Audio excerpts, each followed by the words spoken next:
এমপিওভুক্ত হচ্ছেন আরও ৩,৭৩৬ শিক্ষক। বেসরকারি স্কুল, কলেজে কর্মরত প্রায় ৩,৫০০-এর বেশি শিক্ষক কর্মচারীকে এমপিওভুক্ত করার সিদ্ধান্ত নেওয়া হয়েছে। শনিবার ২ এপ্রিল মাধ্যমিক ও উচ্চশিক্ষা অধিদপ্তরের এমপিও কমিটির সভায় এই সিদ্ধান্ত নেওয়া হয় বলে সভাসূত্রে জানা গেছে।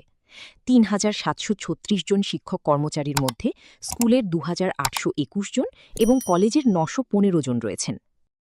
এছাড়াও বিএড স্কেল দেয়া হচ্ছে ৬৫৬ জনকে এবং উচ্চতর স্কেল ২,০০১ জনকে।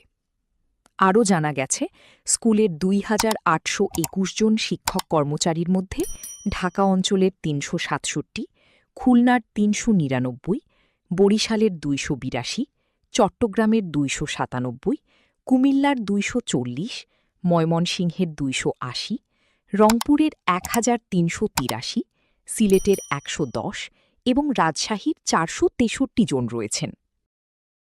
কলেজে ৯১৫ জন শিক্ষক কর্মচারীর মধ্যে ঢাকা অঞ্চলের ৯১, খুলনার ১৫১, বরিশাল অঞ্চলের ৬৮, চট্টগ্রামের ৩৬, কুমিল্লার ৭২, ময়মনসিংহের ৬৮, রংপুরের ২২৯, সিলেটের ৩১ এবং রাজশাহীর ১৬৯ জন শিক্ষক রয়েছেন।